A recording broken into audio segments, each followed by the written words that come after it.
We're talking Ball State, Don Shondell and Ray McCallum talking Ball State, Nate Davis and Bonzi Wells, Schumann, Bell Tower and Worthen, fans all over from Muncie to Berlin, getting Concannons, Carters and Greeks.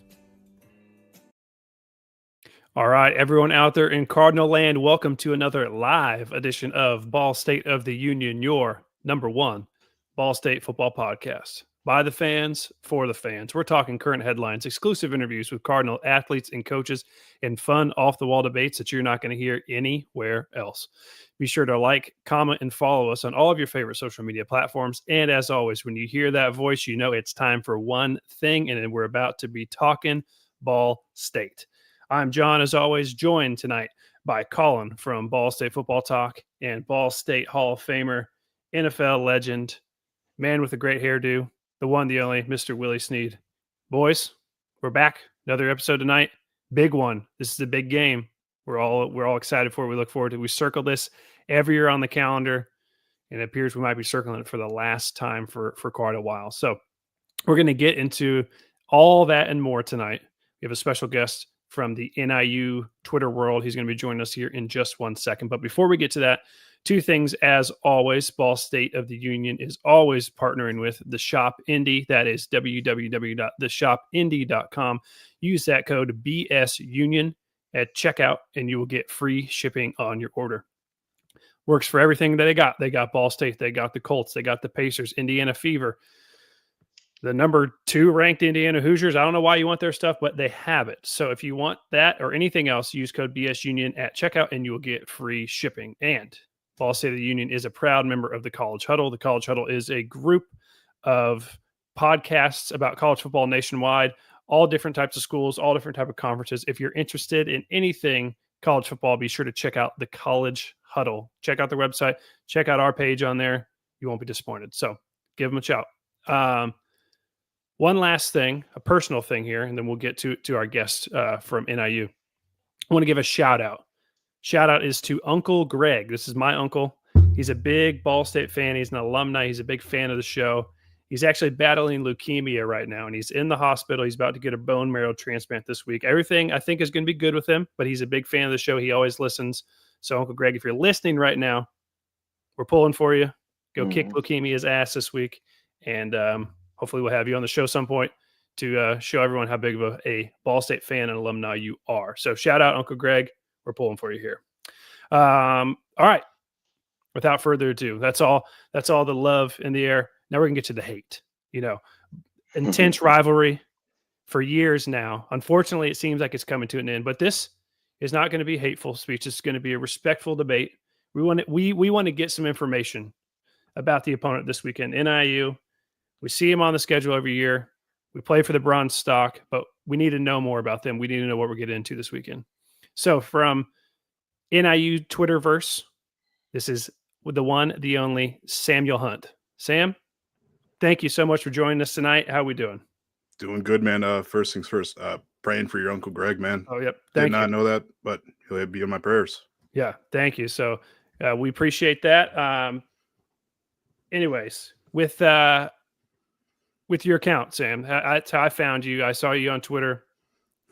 You have a nice following. You put out some good stuff out there. I've liked some of your videos in the past. How'd you kind of start doing this? Maybe where'd your NIU fandom come from? And what made you kind of go out there and make this account that you have? Well, the NIU fandom started when I'm terrible for years, but back when I think it was just after the Michael Turner years in that Garrett Wolf era, my buddy started taking me to he had season tickets to those games, and he just started taking me, and it's been me like a bug ever since, man. As far as the account, I don't know, a few years ago it just started like, I want to get, we're all mid-American schools, we don't get that much recognition. I felt like, make some funny videos, be a loudmouth, kind of get more publicity in that way. Good publicity, not trying to be, rude or arrogant. But yeah, that's kind of how it started all for me, and it just took off these last 2 seasons. Yeah, I mean, it's NIU is the program, and a lot of times I think Ball State fans want to be. You get these bowl appearances, you get these big time wins like at Notre Dame last year. You have a whole wall of these games that you guys have won, and so I think that coupled with this trophy being made, I don't know how big of a rivalry it was. Maybe before that, obviously we're always in the same conference, but when that Stalk trophy got put into play back in 2008. Did that really kind of ramp up the rivalry from the NIU side of things, or where was it before that? Oh yeah, it gives you something to play for. I mean, every year that game's coming around. Same with the Mallory Cup and all that. I mean, we also have a pseudo rivalry with Toledo. Those games you kind of just circle on the schedule. Mm-hmm. Doesn't want to. I mean, corn's the biggest thing for both of our states. So right. That's right. Saturdays for all the corn. All the corn is on the table on Saturdays. So we're talking about the Bronze Stalk rivalry. Let's just kind of look back at the Northern Illinois Ball State series all time and the rivalry trophy.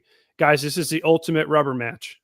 All-time series 25-25-2. Whoever wins this has the bragging rights, not only trophy, but they have the all-time season series too. So this could be standing for a while. Who knows? It could be a couple years at the earliest before they play again. But as of right now, there's no plans. So this could be the last one for a long time. Last meeting, obviously last year, Ball State with the crazy comeback at the end of the game. Jackson Corville walks them off 25-23 win back in 2024. And Ball State has won the Bronze Stalk Trophy for the last 5 years after a 10-game losing streak in the series. And that is where my disdain for NIU came from. That is when I was in school. And this was the rivalry game, and we would lose every single year. And it'd always be tough. We had great teams. The teams Willie was on were always very good, but Northern Illinois always just was a little bit better, it seemed like. So let's talk about the game on Saturday a little bit and the team you guys have. I know Willie obviously played wide receiver in the MAC, all MAC player, played in the NFL for a long time. He's an expert on offense, so he wanted to ask maybe a couple questions about what we could expect maybe from Northern Illinois' offense this year. Good as I don't know if this. I mean, with the record we had, I mean, we came into the year expecting a little bit more of a high-powered offense in NIU standards, but it's the same as with Hammock. It's the same. It's a run-first team. They brought in Quinn Sanders to hopefully open up and make a spread offense. Passing has not been there. We have had to rely on big plays from Telly Johnson, Shavon Wright, and Lazaro Rogers are true freshmen. So, I mean, it looks like after Ohio, they learned that up-tempo is how this offense was built to be. So I would expect that on Saturday. And it looked like Holst performed. It's more of a confidence thing with Holst. That's what I think is the issue. He doesn't want to make mistakes because, I mean, you got Brady Davidson behind him, and Hammock's shown he'll put him in for a drive and then take him right back out. That's one thing I don't like. You don't build confidence that way by, you make one mistake, you're yanked. Yeah. Sam, so I know Coach Ham from my days in Baltimore, and I've known him really well. He's a great coach. I actually know Junie Barnett, too. He's the head of the strength and conditioning. Yeah, I love Junie. Junie's an awesome guy, man. I just want to really hear your thoughts on the culture that Coach Hammock has brought there since he's came to Northern Illinois. I know it's been a couple years now, but what have you noticed, like, within his regime from previous years that's, like, kind of like his calling card or kind of what he brings to the NIU program? He does embody the hard way. He's a do it the right way, and it isn't always easy. You know, he's a player's guy too. He'll go to bat for you, in any scenario. Just as a coach, I feel like I don't know. I don't think he's got the right staff around him right now, but that could change. I'm not a biggest X and O's guy. But yeah, I think he's done nothing but build the culture more at NIU. Being a student there and student athlete there, he's done nothing but good there. Yeah, because he's a big culture guy, and I know when he first got there, He's always had up and down seasons, but the games I watched, I could tell like the energy on the sideline is Oh yeah, there. The kids respect him. you'll see Like him they want to dancing on play the for coach. sideline. Exactly. He brings that good energy that, kids nowadays are looking for from their coaches that they can kind of relate to him. Um, so offensively, I just wanted you to kind of speak on like the strengths. I know like the record isn't the best this year. There's, been times where the offensive struggled you mentioned, but like if you had to say one strength about this offense, because I'm familiar with this offense too. This is basically the offense we ran at Baltimore when he was there, and I know Coach Hammock is going to try to run the football and establish the run early in the game to kind of control the tempo and the clock and everything. What do you see as the strength as to this NIU offense, and like what do you look for offensively on Saturday for them to kind of do?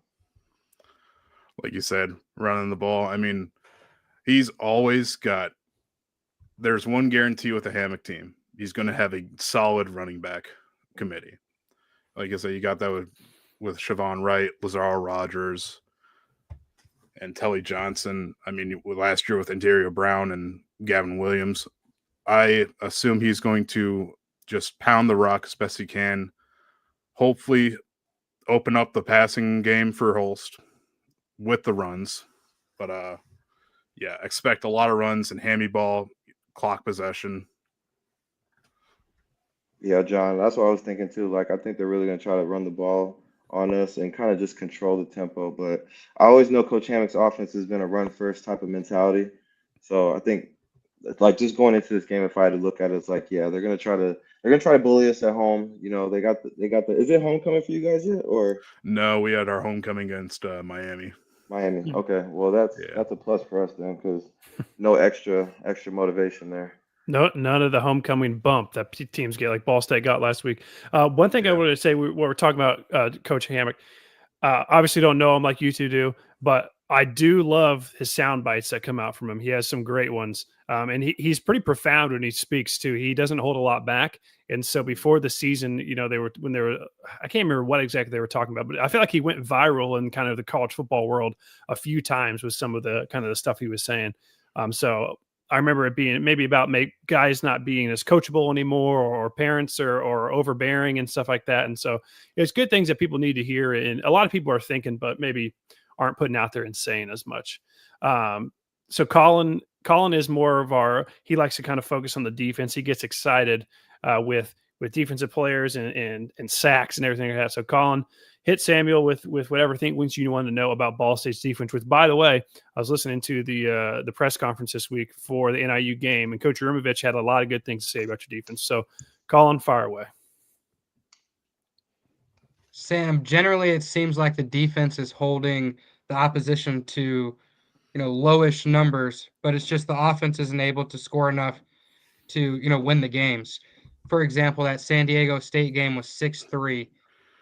Just speak to that, in general. How has the defense looked? Where are the strengths of this defense? Defense has been by far the best part of this team to watch. As far as strengths, you guys might have seen Quinn Erweiler, one of the nation's top tacklers, because he has to be sometimes. Philip Matrowski, those are both our linebackers. Roy and Jelani Williams, they're not brothers, coincidentally, just in the same name. They are our edge rushers. This defense, outside of De Benedetto leaving from last year, I don't feel it's missed a step at all. I mean, it's just plugged in Rod Harley. But yeah, the defense has been keeping us in these games. It's just like you said, the offense. If we can keep them underneath 20 points and our offense plays well, we're in every game. Mm-hmm. Sam, if you were Ball State, how would you attack NIU's defense?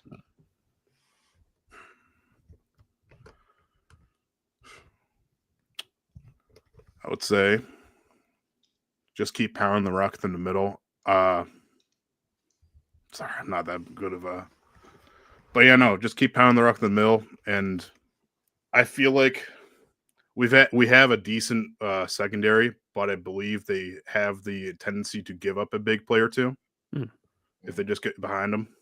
But yeah, I mean, I've tried watching a bit of your guys' stuff. I mean, your guy has it. Your quarterback's a dual threat quarterback. It just run the option, catch him on a few plays, but I think our defense does do a good job staying home. Yeah, that's kind of exactly the game plan Ball State would want if they were going to be able to get the win this weekend. Is run the ball like you're saying. We're a run first team as well, just like NIU is, and then catch a slipping if you can. We don't have the best passing game, but there is chances and opportunities to get that out there, and they try and find them if they can. So, Sam, let's look in the crystal ball here. Okay, it's Saturday night. The game is over. NIU has won the Bronze Stalk Trophy, and they get to keep it in DeKalb. What happened in the game to make that happen? What does NIU have to do to ensure that they win on Saturday, in your eyes? Defense did their job, and offense woke up. Running game has been firing all cylinders this year. I mean, we've had to use big plays from scrimmage to get like 60, 70-yard touchdowns, but I think the offense finally figures it out. And, defense holds, again, down to under at least 20 points. It's manageable then. Mm-hmm. So you guys had your biggest offensive output points-wise this last weekend. Do you think that NIU's offense has kind of broken through? Is that going to be a trend of things to come? Or is it just like you got into a shootout with Ohio type thing? Where do you stand on that? I would like to hope that they've broken through. I mean, on the broadcast, they even brought up, like, is this just Ohio taking their foot off the gas, or is it them not being able to stop? And they still had their ones out there. So I would like to be positive and say, hey, that's them finally, okay, we're out of conference play. He said something in his presser the other day. This team's built for up-tempo, but we had to slow it down and not make mistakes during out-of-conference against Maryland and Mississippi State. And then I don't know why 3 games into conference play, you realize, oh, we can go up tempo. But I feel like they now know, like, okay, run and gun. What's the worst can do? We're 1-6. Mm-hmm. Yeah. Sam, are you going to be at the game this weekend? Yes, I will be. Season ticket order. There you go. Where are the seats at? Where are the seats at? General admission on the basically on my screen where I am on the other side, like across on the other section. That'd be funny if the background was you in your seat looking out. I tried to see if I could find a photo of my area, but yeah, just this side on the other side. Okay. So let's talk a little broader about Northern Illinois here, because obviously the big off-season topic, the leaving of the conference, and at first it was going to be all in just football. Now it's all sports, going to the Mountain West. Kind of walk us through that.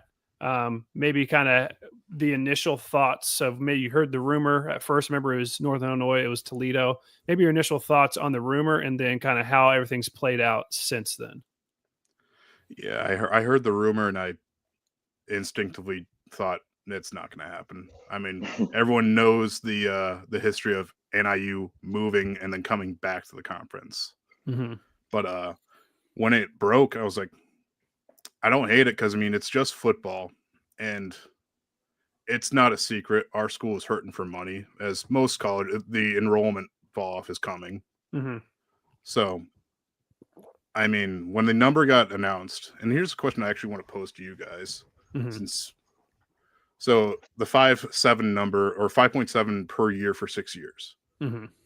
I hear everyone like, oh, you move into a different conference because it's better, whatever. If you guys got given that option to just split off football into a new conference for a bigger payday, I don't know what the MAC media deal is going to be for the next contract. Obviously, it could be more somehow. Right. But what would you guys in that position, knowing you would probably get the same kind of backlash for leaving? What would you guys do in that situation? Yeah, I'll start on that. Because you made a good point. Is there's a lot of unknowns after kind of the short term. So definitely in the short term, it's a slam dunk. And I would probably say, for me personally, and I think Colin might have a different answer, and Willie could chime in as well. For me personally, all norms and rules of college football have been kind of thrown out the window in the last 4 or 5 years. This is really a dog eat dog world, even more so now. And you have to fend for yourself. So if this is a move you have to do, then you have to do it. And yeah, you're going to get backlash from it, especially because, it's a world where all these conferences are falling apart, or you don't want to be the conference that falls apart, because if it falls apart, what happens to everyone else then? But you kind of have to focus on yourself. And so it's like, yeah, you guys are getting hate, but at the end of the day, you guys are making a bunch more money right now. Now, like you said, who knows? You got to do financially what's good for you. Who knows where that is 5 years from now? That could change. Who knows? But in the short term, I think it's absolute slam dunk, no brainer. I would have done the same thing. Colin, I'm interested. Colin's the number one Mac guy. I'm interested to see his thoughts on it. I agree with John. For NIU, I guess it makes sense in the short term. The question is really later, is the Mountain West going to make more in this TV contract with these teams without the Boise State and the other teams that left the pack? So I guess time will really tell. But in the short term, for NIU, I'm not mad at it. As a Ball State fan, I think it sucks. Our main rival's leaving, but for NIU, I guess I understand in the short term. What do you think, Willie? Yeah, I think it makes sense financially, because if you're going to get more money, and in the world of NIL and transfer portal, it's like any bit of money that you can get, whether it's from conference boosters, I mean, you got to be able to do what's best for your program, and if that's going to help you be more competitive, I'm all for it, right? Like if Ball State was offered the same number to come to Mountain West, I would highly consider it, because it's like, we're going to get paid more. This could give us more opportunities to, recruit different kids. It's a pretty cool deal when it does that. Like I thought it was cool that Oklahoma and Texas went to the SEC a couple years ago, because it just made the SEC more competitive, right? More competitive than it already was, right? But for the smaller conferences, if teams feel like they can be more competitive or get a better dollar for it, like, I think all these programs should have the opportunity to elevate if it's there, because we see where the MAC is. The MAC is what it is. Like we have great football, right? But financially, I don't think it's, one of the better ones for branding and stuff like that. So I like it, honestly, in the short term, but you never know, man. Everybody's gonna have an opinion about it, right? They're always gonna have something negative to say. So you just gotta do what's best for your program, like you said, Sam, at the end of the day. Yeah, that's how I feel. I mean, in fact, they're making us up our budget for football, which I'm okay with, as long as we can swing it and all that. Yeah, like I have no ill will towards the MAC. Do I hate weekday games? It's hard for for students and fans. I'm an hour away from DeKalb, so when I'm getting off work, hour up there, I'll do it. I'm a psychopath. I'll be at the freezing cold November games. But I mean, I get it. It's hard for other like we have alumni in Chicago that can't make that trip. We have students that have class either at night or in the morning that aren't going to go there. Right. So that's my one stickler with the MAC. But I obviously don't want the conference to fall. And if it, God forbid, it does, I hope every team finds a home. Yeah, absolutely. Yeah, because that would be the interesting thing, is if for some reason the MAC went away, which at this point it seems like it seems like the ground has settled enough with the addition of UMass, and then it seems like Toledo and Ohio are kind of staying strong. It seems like it should be fine. I don't really see it going anywhere, and it seems like there's always that rumor of Middle Tennessee State, Western Kentucky. Whoever knows where that's going to go. So they could expand a little bit. Who knows? Again, it's all just kind of time will tell. Another thing I was curious about, I want to get your opinion on. Obviously, Northern Illinois is on the furthest west end of the MAC right now. Obviously, this is going to be opening up to being, I believe you're assuming, the furthest east team now, and there's a lot bigger travel gaps. Are fans upset in any ways of maybe not being able to go to as many games on the road that they maybe had access to before, or is it kind of like they're excited to go check out new places that they haven't seen yet? I've seen more excited, and it's no diss on like, oh, we don't get to go vacation in Muncie for like you guys. It's the honeymoon phase. We get to go see something new. We're going to Wyoming, we're going to Vegas, we're going to Reno, we're going to San Jose. It's that honeymoon phase where it might grow old, like a few years in. But I mean, who wouldn't want to have an automatic planned Hawaii trip every 2 years? Yeah. Not a bad gig. No, not too bad. No. All right. So talking about the new conference, and then we'll kind of wrap up here with you. Who do you envision if Ball State and Northern Illinois don't rekindle this rivalry in the next, couple of years, and it just really, in this Saturday really is the last time? Who do you kind of see filling in that void as maybe one of your new rivals in the new conference? We've had a few good games with Wyoming. There was a game out in Wyoming that went till midnight when Josh Allen was there. I think it went to 2 overtimes, if I'm wrong on that. And then we had him back at the Calb, I think a few years ago. That was a good game. Wyoming is a school I would see they could try and figure out a way to make that a rivalry. Other than that, I wouldn't say UTEP, because I mean every UTEP fan I've interacted with is nice. I wouldn't want to actually get into like a rivalry with them, because basically we're the 2 new kids at the school. We've kind of just going in there and all that. But no, Wyoming's probably one I would say is the most likely one if we were to make one. Okay. Well, I'm interested to see how it all plays out. Like I said, I think in the short term, slam dunk, no brainer. But the world is so crazy in college sports. Yeah. Anything can happen at any time. So, Sam, before we let you go, Colin or Willie, do you guys have anything else for Sam? Yeah, Sam. Just one thing going into Saturday. If we had to look forward to one NIU player to make a difference in this game, who are you going to? Offense and defense. One guy on offense, one guy on defense. Defense, easy answer would be Quinn Erweiler. Like I said, he's top in I believe top. I haven't checked the rankings yet, but still probably top in the nation for tackles. But for offense, expect Chavon Wright, our bowling ball of a running back, to just make some plays. Yeah. You good, Sounds Colin? good.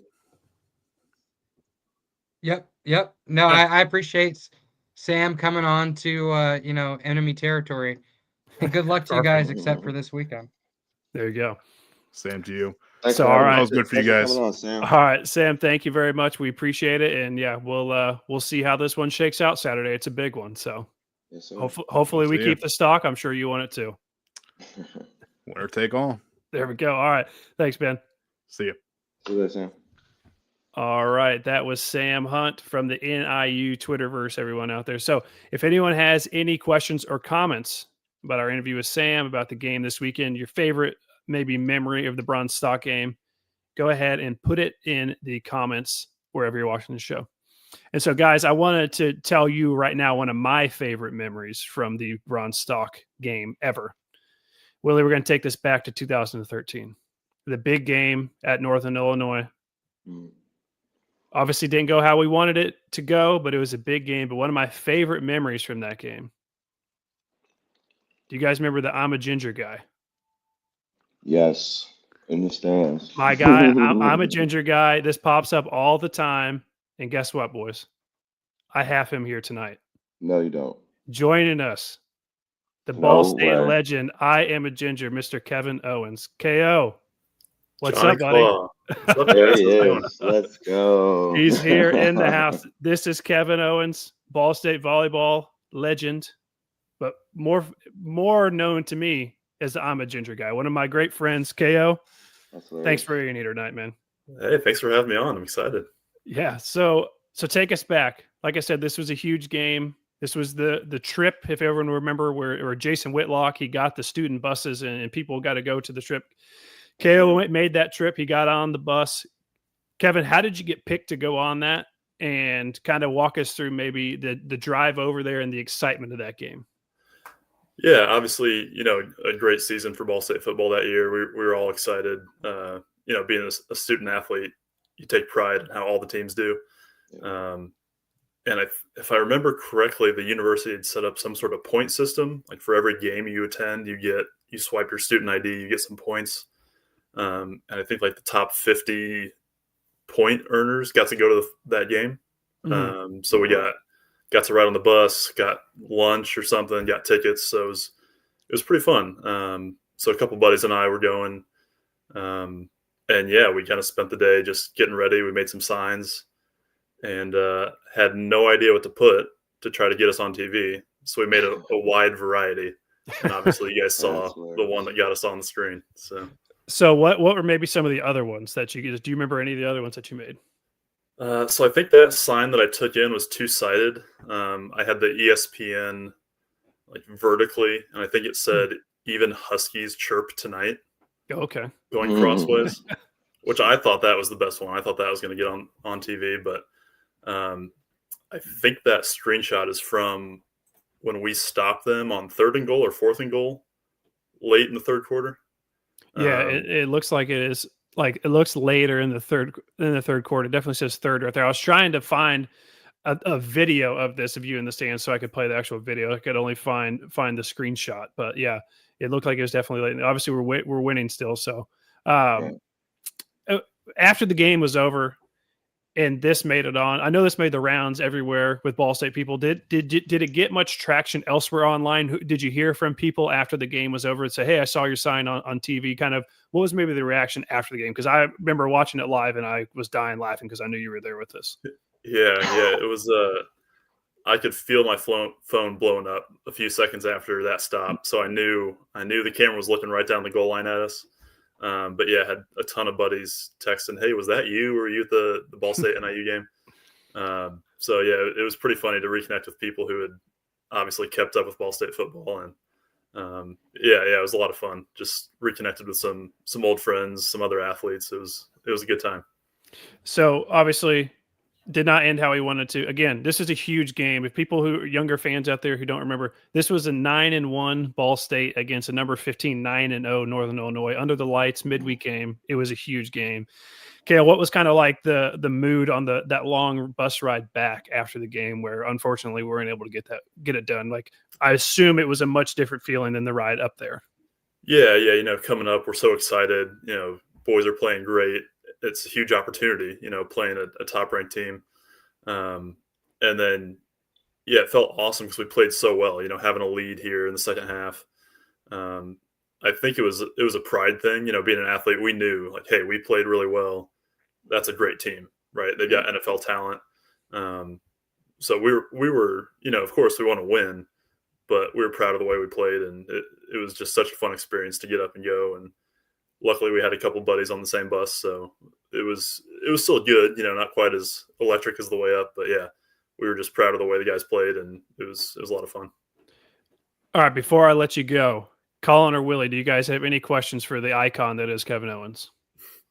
Yeah, Kevin, this was an awesome poster, by the way, and definitely appreciate all the support back then, man. Just us athletes, man. That's what I mean about Ball State, man. It's just like a genuine place. Like, every team wanted every other team to be successful and just be like the best at the top of their game. So I appreciate this for sure. I had mentioned to John earlier, I noticed that Letterman jacket. And Yep. I have some great memories in that Letterman and how it was hoodied up and jacket over, making long walks in the winter. Do you have Yep. any like great stories? Like, just because like I think of that Letterman, I saw the Letterman and like so many memories came rushing back. Do you remember like the first time you got it and like how much did you use it? Was that like you still have that jacket? Yeah, I still got it in a closet somewhere, and it's kind of a point of pride, right? Like, we worked hard, we put in the time our whole lives to get to that point and play at Ball State. One of my best memories, other than this one, was also at a Ball State football game. John, you may remember Matt Lesky, another teammate. Shout out. Yep, the 2013 season, we were both All-Americans. So then in 2014, we had a sort of little ring ceremony or recognition at a halftime game. It might have been homecoming, I can't remember, but so we're wearing the letter jackets, get that recognition and get to watch the game and be on the field. That was a cool moment. Nice. Congrats, man, on that too. Yeah, thanks for coming on, fam. Yeah, thanks. It's great to Kevin, be here and talk to you guys. Yeah, sorry. Kevin, what's the last Ball State game you went to, if you remember? Oh man, it's been a couple of years. I want to say I was back for homecoming, maybe 2019, possibly. Okay. Fall 2019. It's been a while, yeah. But it's We gotta fun get you to back out be a there. fan from afar. Yeah. All right, Kale, last question before you get out of here. Yeah. I need a prediction for Saturday. what happens is, does the Bronze Stalk find a permanent home in Muncie, Indiana? Ooh, prediction. I got to go with the Cards. I think Absolutely. the Cards get the win. I'm going to go 27-20. Perfect. Covers it. Yeah, I love it. All right. Well, KO, thanks. Hey, I'm gonna be in town in like 2 weeks for the Pacers Bucks game. We should get together beforehand if you're. Oh, if you're absolutely. free. Yeah, text me. Okay. Well, last time me and this guy got together, we dropped a bunch of money to watch the Pacers lose in the NBA Finals. So that was no fun. Good. So, all right, KO. Again, you're a Ball State legend, a Ball State meme. So I figured with this week we had to have you on. All right. Definitely. Thanks, John. I appreciate it. Thanks. All Jeff. right. See you, buddy. See you. Thanks, Kev. Bye. Boys, I had to keep that a secret. Well done. Well done, my friend. All right. Let's get into kind of some news and notes here for this week. First thing, we've been talking for weeks now. We've been wanting someone to show up outside of Keon Magwood in this passing game for the Ball State offense. And we had that last week, I think, with Kobe Gross, and he was getting his flowers this week. I believe he was one of the top-rated tight end performances in all college football last week. Is that Pro Football Focus, I think? Excuse me. 91.8 rating. Willie, I don't know exactly what that means, but I know that means he had a good game. Do you think Kobe can replicate his performance last week going forward? Yeah, I definitely do. I think that was just Saturday was just a glimpse of what this kid can do, and he's definitely athletic, man. He hurdled that guy smooth, and from what I heard, he does it in practice every week. So, great job by this kid just to take advantage of his opportunities. But now that it's out there, there's no secret anymore, right? He's got to come to play every week, and I think teams are going to expect that from him. So, hopefully he continues to build on it, man, because they definitely need that other reliable guy outside of Magwood that can kind of make plays and take the attention off of 5. Colin, tight end position the last few years and historically has always been pretty strong for us. Are we looking at what potentially could be the next very good tight end to come out of Ball State? I hope so. I'm definitely a fan of Kobe, and he had a great game. But there were some other tight ends that popped too. I don't want to take the limelight off him because he definitely deserves that. But when I went back and watched the film, Drew Casson, he's a great blocker. He also caught that pass from Tyrod. So I just want to give the whole tight end group in general a little bit of kudos because everybody's stepping it up. And like Willie said, I want to see that continue for the next game because this is tight end U for the MAC. Like as of late, we had Brady Hunt, we had TK, can't forget Tanner Koziel, who carried heavy last year. And then hopefully Kobe is that next one because he definitely has the physical stature and ability to do it. We just got to see him consistently put it together. Okay. Yeah. I'm excited to see what he has in store going forward. Cause again, that's something we've been all wanting. We need someone outside of just Keon Magwood and that receiver tight end type group to really be able to step up. So hopefully he's able to do that. John, this has go been ahead. this has been a couple of weeks of us just mentioning the tight ends. Like Colin said, like this group has been continuing to elevate, just their play, whether it's blocking or even in the pass game. Like you can see that group continually starting to grow and get better, and it's awesome to see. So just shout out to the tight end group, continue to build, man, because it is. I believe it is tight end U coming through Ball State because we've had some great tight ends, and my guy Zane Fakes come to mind every time, and we just had so many tight ends in the past, so it's good to see, and I hope that group continues to get better. Yeah, a good tight end is always a quarterback's best friend. It seems like if you got a good, reliable tight end somewhere out there that you can throw the ball up to, short yardage, wherever it may be, just so you can get positive plays out of it. So good to see. I love it. Reoccurring thing we always talk about here since the last couple of weeks. Let's throw up. We have the Max Sports Connection rankings, and we have movement.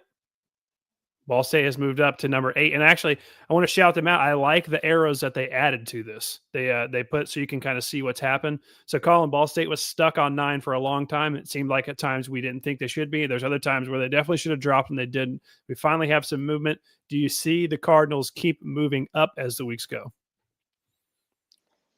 I think Ball State of the Union may have gotten through to the Max Sports Connection because if you guys remember 2 weeks ago, we beat Ohio, no movement.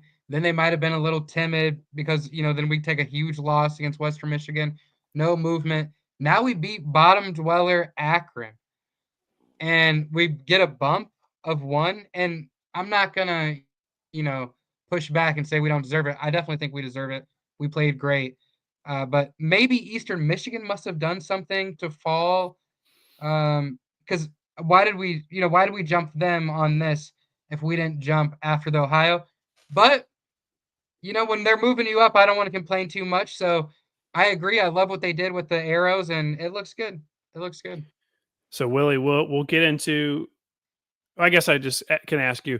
So there's these rankings, and then there's the standings that came out. I think you're a little more on the side of the standings. Do you think 8 is fair, or do you think the standings where we're currently, 2-1 of the max, we're in the upper half? Are we the 8th best team, or do you think we're upper half, more toward the upper half of the conference? I believe we're in the upper half. If we're just going by conference record, I definitely believe like we're like top 6, like respectively. Because we last week was a convincing win. We made a lot of plays. It wasn't the cleanest game. There was a weather delay, and we still continued to show resiliency and finish that game the right way. And then it wasn't but 2 weeks ago when we beat the defending MAC champs. So I thought we should have went up then. We took a lump from Western Michigan, but I don't think anybody thought Western Michigan was going to be that good. So I think respectively, Western Michigan. That was a tough game for us, but I think it was a game that we needed, and it carried over into Akron just with the way we performed and respond. So I'm definitely all for it. Better, more for the standings because we're obviously higher up if you show that. But this is good. This is good to see. It's positive. I like the green arrow touch. It does give it that different spice to it. So kudos to Max Sports Connection for adding that little wrinkle, but. 8 is better than 9, right? Mm-hmm. So for sure. And again, we've been harping on this schedule of where it's at. And look, we got NIU coming in at 10. We got Kent State 12. We got Eastern Michigan at 9. So we have a chance to really stack these wins before those last 2 weeks. Because look, those last 2 weeks we have number 3 Miami and number 4 Toledo. So those are not going to be easy games. They're on the road. So using these games, if these, how accurate these rankings are, these power rankings, if we can use these games to really get ourselves right and set us up for those last 2 weeks of the year where, maybe we're bowl eligible already and maybe we're fighting to go to the MAC championship, because theoretically, if we run these next 3 games off, like we all hope and think we can between NIU, between Kent State and between Eastern Michigan, what's that put us at? We're 5-1 in the conference going to last year. We're right in the mix of it all. So that's a good thing to see. So I like where it's at right now. One more thing, John. Yeah, go ahead. After we beat NIU, we do get sort of a mini bye as well to kind of heal up because that next game is midweek action. That's right. Me and Colin will be in the house for that. I think we're going to try and talk Willie into going since he's undefeated. So it's a Tuesday or Wednesday night. Wednesday. You can bust out the Letterman jacket. See if it's still warm. There we go. Well, to be continued. Yep. To be continued. All right. Last thing before we get into kind of some of our thoughts again on this game this weekend. There's this awesome video that I saw today about this game this weekend, and I won't really play too much of it. I'll just kind of pull it up, and people want to go out there and check it out. This is from the Husky Guys podcast. Did any of you guys watch this video? I did, yeah. I thought it was really cool. Colin, you'll have to go and watch this. It's basically, they made like a movie trailer, basically, somewhat satirical, like kind of talking about corn and all this type of stuff, and calling Muncie the Midwest elites, which I thought was very funny. So if you guys are out there, go check this video out. It's maybe it's 2 minutes long. Go check this thing out. It's pretty funny. Will, you said you watched it. What'd you think of it? I thought it was cool. It was just like reflecting on the past history between Ball State and the rivalry with NIU, and I made the cut in the video. That's true. That you was did, pretty yeah. Cool to see.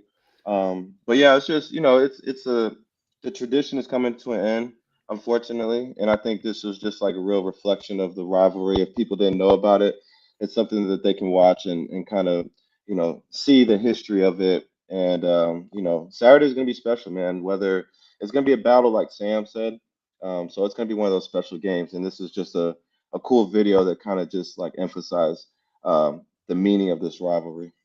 Yeah, Colin, you have to go when we're done today. You got to go watch this right away. I think you'll love it.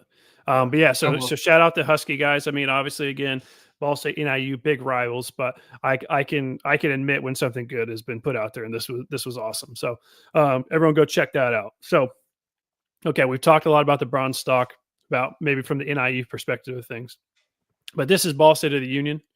So we got to get the Ball State perspective of things. So I want to ask the two of you. I'll start, and I'll give you two a chance to reflect. What is your favorite memory from this Bronze Stalk Trophy rivalry? I'll start. So it's no secret from when the trophy was initiated in 2008 until 2008, Ball State won the inaugural trophy. After that, they went on a 10-game losing streak, which Willie was a part of. I was a part of as a student. I was a part of as a student manager. My favorite memory was when we finally won it back in 2019. We had been through it forever. I committed to go to Ball State in 2010. So from 2010 2019, my whole time of being a Ball State fan, we never won this trophy. Sometimes we played them really close. Sometimes we got destroyed, but we could never break through and win this trophy. And that's why I couldn't stand NIU so much, because they always were beating us. And so when we finally broke through and won that trophy in 2019, it was amazing. Caleb Huntley had a big game, 160 yards, 2 touchdowns, and Ball State wins 27-20 in DeKalb to win the Bronze Stalk Trophy. So that was my favorite memory. Colin, I'll go to you next. What was your favorite memory in this Bronze Stalk rivalry? Mine's got to be Jackson Corville's Husky killer moment. I think maybe a couple years before that, they had hit a walk-off field goal to win it, and their kicker was jumping up and down, spinning in circles, ran over to our sideline, ran around him. So this win felt like, a good get back for how he kind of disrespected our sideline. So I'd say the recent Jackson Corville kick, his Husky killer moment is my favorite. Well, it was so funny because that was last year's game, and it had gone like it seemed like every Mike New team game had gone forever. Mm-hmm. It was a close game. We maybe got a lead late, and then we found a way to give it up. And that's exactly from what I recall happening is we got the lead late. NIU went down and scored right away. We got that ball back with like 20 seconds, like no time left. And boys, I'm gonna be honest, I was starting to walk away. I was starting to go get ready. We're going to go on a walk.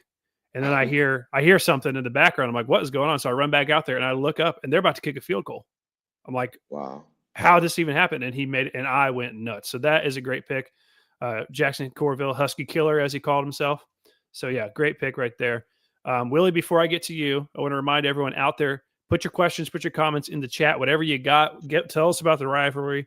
Tell us about how Ball State's doing. Let us know anything you got. Put it in the chat, and you can answer. So, Willie, obviously you are more in tune with this rivalry than any of us. You played between the lines. You've been there. You've sweated. You've bled. You've done everything in this rivalry. I know personally, maybe not the best memories, but what are some of your favorite memories overall with this Bronze Stalk rivalry? I think both of you mentioned two great games where I probably would have picked those two. The first time NIU beat, Ball State beat NIU after that long 10-year span. I think that was one of my favorite moments because I remember watching that game too when I was in Baltimore at the time. And we had beat them. I was just like, man, it's been so long. That's what I'm talking about. And then even last year with the kick, man, because that was a crazy moment, just how that unfolded in the end and just how they got in position to kick that field goal and him to have the balls to make it like that. That was an awesome moment. I think for me personally, like we never got over that hump, man. And like we talked about this last week, John, or I even talked about this with Jonathan Newsom last week. Just like if we won that game and they were ranked 15, that team ultimately went and won the MAC and they played in the Orange Bowl that year. Mm-hmm. And I just think about what could have happened and what would have been. But honestly, like I think those games were just, the most competitive game because of what it meant. And, even though we lost, man, I performed well, like not to toot my own horn, but I scored, both years that I played against them, both in 2012 and 2013, but it wasn't enough. And I think it's going to come down the end to coaching because I think in those years when I was playing like that, both rosters had NFL talent. We were both at the top of our game. I think it just came down to coaching at the end and one or two calls that you wish you can have back. Um, but yeah, I just remember the battles, man. I think the best memories were just the ones where it just went down to the wire. And even though we lost, man, it was just like those games were just like the meaningful ones, like you look forward to. Like it's just speaking on 2013, it's like prime time on a midweek game, ranked game. This has so much riding on it. I think that was the memory of just how the buildup of the game. I think that was pretty cool just to remember that and just remember the moments and how I got to be a part of that moment and then just even the afterward effect, man. Just being able to come from back from that and then playing Miami of Ohio next week, which is a rivalry in our own right, Mhm. like Miami of Ohio, and just to go out there and kick their ass, like that just showed like the kind of team we had that year. And we just we were always right there with NIU. It was always a great matchup, a great rivalry. And I know this Saturday is going to be um, another big game, and it'll have its big moments, so I'm looking forward to this game. Yeah, and so as a player, you've played obviously you played in this rivalry in the NFL. Saints Falcons is an underrated rivalry. Steelers Mhm. Ravens is a big rivalry. Yeah. What's like I was listening to the press conference this week with Coach Urinovich, and he said, we're not going to shy away from the rivalry, but we're going to just prepare like it's any other week. Yeah. How much extra amped up do you guys get going into these games? Gosh, me personally, I get juiced up about it. Like any reason to get more hype other than just like being able to have the opportunity to play the game, it just gives it a little bit more juice, a little bit more extra of just motivation to go out there and prepare the right way and get out there on Saturday and just cut it loose. You spoke on Baltimore and Steelers, like those are the most intense physical games I've ever been a part of because of the history that was behind it. And Harv used to play clips of when they was in the 2000s going against Pittsburgh and just the battles and the guys that came before us and how they played in the tempo of it. Like that was just you want to match that energy every single time.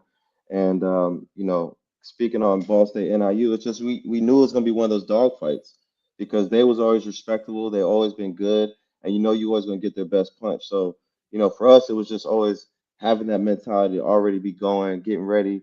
And the rivalry itself is just it just makes it 10 times better, because that's what you play for in college football, right? You play for tradition, you play for bragging rights, all these things just so that you can go out there and just ball and be your best self. So it's awesome to be a part of these type of games, and I hope the guys are looking forward to it because it's just yeah, it's the next game. Like that's what we're gonna say. That's professional, but at the end of the day, it's like this game is always gonna be remembered, right? Because it's the last one. Yep. So I want them. They got to go out there and treat it as such, and know that this is it. So put your best foot forward and put. I want to see the best brand of Ball State football that they can put out there on Saturday. So, Colin, from a rivalry standpoint for you, I could pose you two scenarios here. Ball State wins the last ever Bronze Stalk trophy, but they lose to Kent State, and you have to go on your blow up all date. Would you take that deal, or would you say no? We have to beat Kent State, and we'll lose in Northern Illinois. Which deal are you taking? I'd rather beat NIU There you and go. have to go on a blow up all date. The bronze cornstalk lasts forever. It lasts does. forever. It's bronze. So it's not going anywhere. So, all right, guys. Last chance for anyone out there who want to throw questions in. Throw them in. We'll answer them all here at the end of the show. So we'll roll into our weekly 3 chirps segment now. Would either of you like to go first, or would you like me to go first?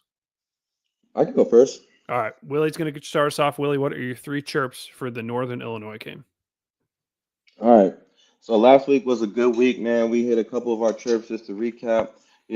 Try and hit the fast start, right? We got smoked on the first drive, and that's okay, man, because they had the right mentality to go out there and try to get that fast start.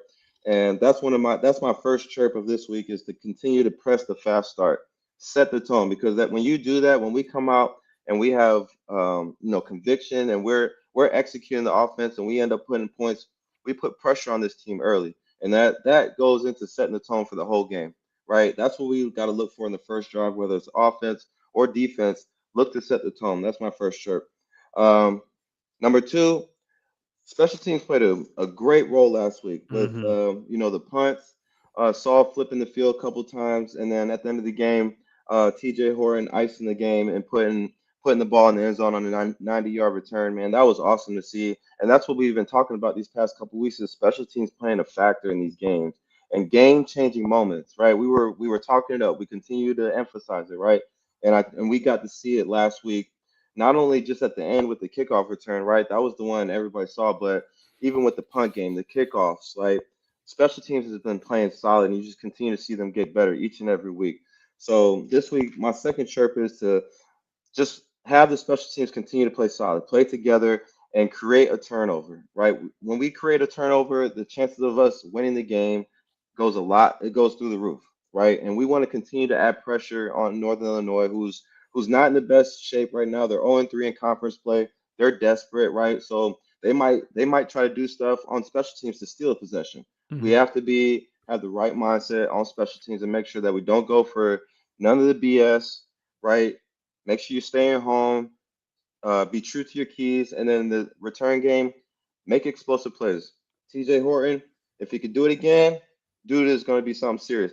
It's on alert now. TJ Horton, number 4, is on alert, right? So go out there, special teams, play solid again, create a turnover, and don't lose the game for us. And then the third one from last week was win the turnover battle, right? I said protect it, take it away, special teams and defense. This week, for the defense, shut down the run.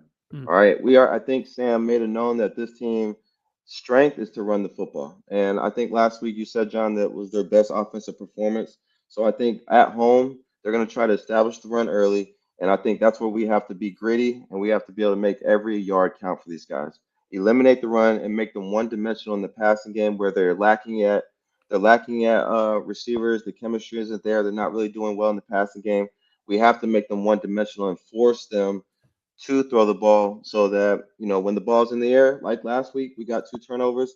Let's get 2 more turnovers, right? This will be 3 weeks of us getting consecutive interceptions in a game. So I'm looking forward to the defense playing stout run game up front.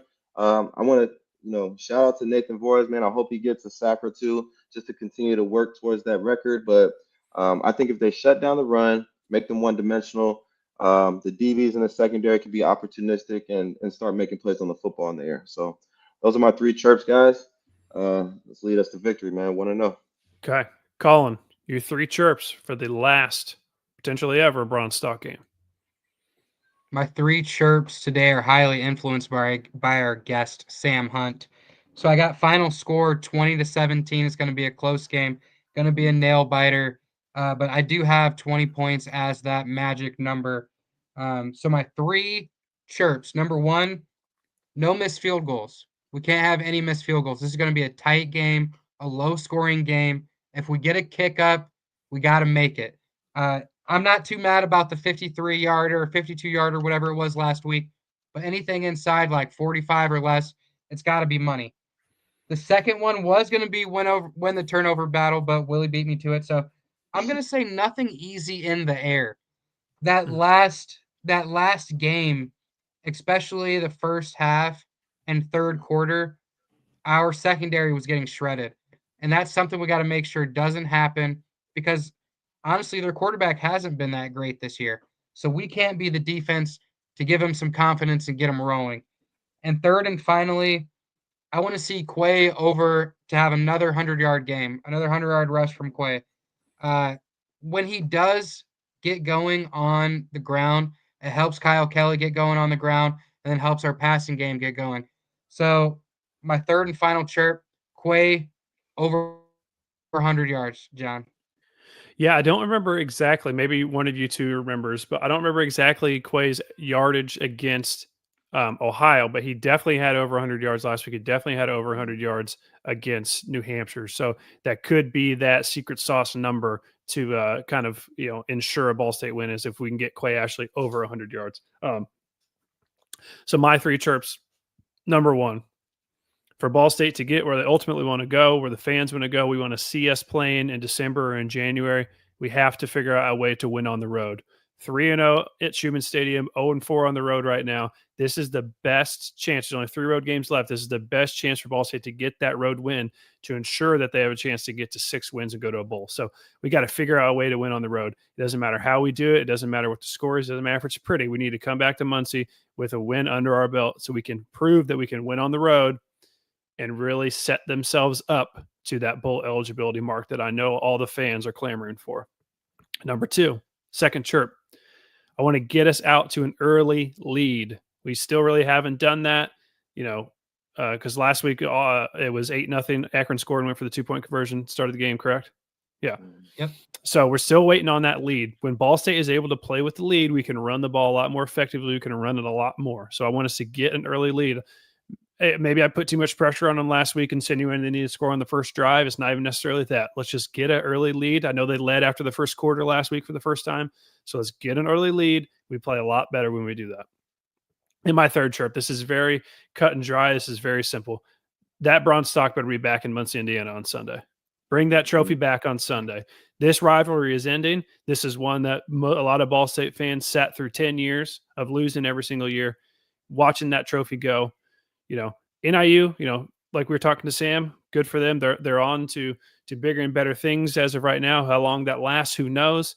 They're leaving the conference, and that is fine, but they are not leaving with the Bronze Stalk trophy. So my third chirp is bring that Bronze Stalk trophy back home with you guys on Sunday. So figure out how to win on the road, get the lead early, and bring the Bronze Stalk trophy back on Sunday. So, all right, this is everyone's last chance for questions. Predictions. Colin, I know you said 20-17. 2017. 20-17, excuse me. Guys, my jaw dropped when I saw the line for this game. Ball State plus 5.5. I couldn't believe what I was seeing. I could not believe that. It's so out there that I'm like concerned as to maybe I'm missing something. Colin, is that a crazy number to you? That is a crazy number, John, but I want to remind Willie, I want to remind yourself, the win-loss over-under was set at 3.5 for the season for the Cardinals. So I'm used to Vegas disrespect. And you know what I'm going to do? I'm going to take the over on that. So I did take the over on 3.5. So if we win, I actually get a little bit of money on this. I don't want to encourage betting, but I did put 30 on over 3.5. And I might take the plus 5.5. John, they're not beating us by more than 3. If they do beat us, it's like a late second field goal. Knock on wood. I don't think it's going to happen, but there's no way they get a win by 5 or more. So speaking of betting, this is just kind of off that. I just saw before we went live that I guess starting November 1st, college athletes are going to be able to bet on pro sports. Because right now they can't bet on anything, but soon they're going to be able to do that. So, Willie, if this happened when we were in school, you could have been making some serious money, man. I wasn't making no money, man. I was broke. All right, Willie. So Ball State plus 5.5, over under 41.25. But you can pick the spread. You can do whatever. How's this game go? Well, I mean, looking at last week, man, we put up 42 points, man, and I think all of us had us like in the 20s.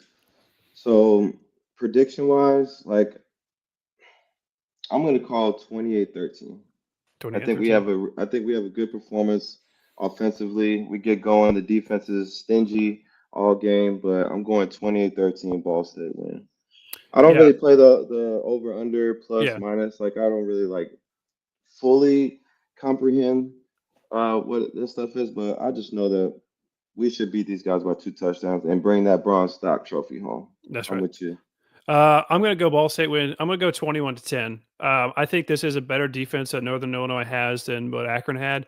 I think Ball State's offense is figuring things out, and their scoring output, obviously outside of the Western Michigan game, has been trending upward. So I think they'll put up some points here. I wasn't watching the Northern Illinois Ohio game, so I don't really know how those 21 points that they scored played out. Sam was acting like maybe it was somewhat garbage time, but I know he said Ohio's people were still in, but I don't know what the score was. So outside of that game, 21 points is the most points that Northern Illinois scored all year. So I'm going to take Ball State 21-10. I think Ball State easily covers the 5.5 points here, and I think the Bronze Stalk stays in Muncie for the foreseeable future. Like I said, if Coach Urimovich and this team is going to get to this bowl game and get to staying in MAC contention going into, mid to late November, they got to win a game on the road. So they might as well do this one right here. So, Colin, if you had to pick an MVP, who do you think is going to be the MVP of this, hopefully,